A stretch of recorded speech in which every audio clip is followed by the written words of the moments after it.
అందరికీ నమస్కారం అండి.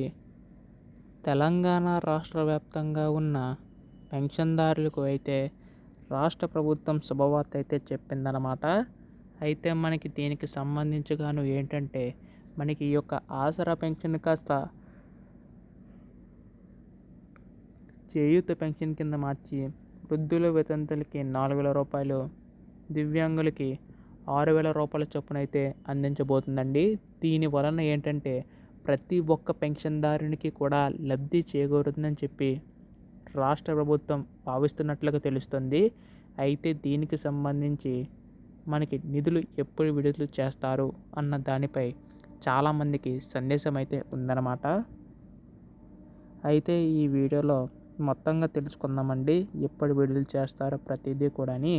అంతకంటే ముందు చాలామంది వీడియోని అయితే చూస్తున్నారు కానీ సబ్స్క్రైబ్ చేసుకోవడం లేదు. మీరు కనుక సబ్స్క్రైబ్ చేసుకుంటే ఇటువంటి లేటెస్ట్ అప్డేట్స్ అన్నీ కూడా మీరైతే ముందుగా తెలుసుకోగలుగుతారు. ఇంకా ఆలస్యం చేయకుండా వీడియోలోకి అయితే వెళ్ళిపోదాం. సో ముందుగా ఇక్కడ చూసుకున్నట్లయితే ఎన్నికల టైంలో అయితే హామీ అయితే ఇచ్చింది కదా రాష్ట్ర ప్రభుత్వం. అయితే ఇక్కడ మనకి వృద్ధులు వితంతులకి గత ప్రభుత్వాలు ఆసరా పెన్షన్ కింద 2,000 రూపాయలు, అలాగే దివ్యాంగులకి 3,000 రూపాయల చొప్పున అందించేవారండి. అయితే ఇక్కడ మనకి ఈ యొక్క ప్రభుత్వం వృద్ధులు వితంతులకి 4,000 రూపాయలు, దివ్యాంగులకి 6,000 రూపాయల చొప్పున అందిస్తామని చెప్పి హామీ అయితే ఇవ్వడం అయితే జరిగింది కదా.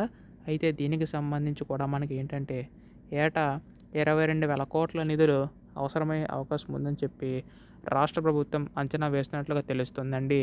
దీనికి సంబంధించి ఏంటంటే మనకి రాష్ట్ర ప్రభుత్వం ఆలోచిస్తున్నట్లుగా తెలుస్తుంది. ఈ యొక్క పెన్షన్ నిధులు కూడా మనకి త్వరలో విడుదలయ్యే అవకాశం ఉందని చెప్పి. అయితే ఇక్కడ మనకు ముఖ్యంగా చూసుకున్నట్లయితే ఈ యొక్క 4,000 రూపాయలు, అలాగే 6,000 రూపాయలు మొత్తం కూడా మనకి ఎవరైతే అర్హులు ఉంటారో కేవలం వారికి మాత్రమే ఈసారి ఈ యొక్క పెన్షన్ నిధులు వచ్చే అవకాశం ఉందని చెప్పి రాష్ట్ర ప్రభుత్వం తెలపడం అయితే జరిగిందనమాట.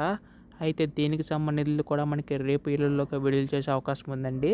ఎప్పుడు దీనిపై విడుదల చేసినా, ఎప్పుడు దీనిపై ఏ అధికార ప్రకటన వచ్చినా మీరు ముందుగా తెలుసుకోవాలనుకుంటే మీరు చేయవలసిందల్లా ఛానల్ని అయితే సబ్స్క్రైబ్ చేసుకోవడం మాత్రమే. ధన్యవాదములు. జై హింద్.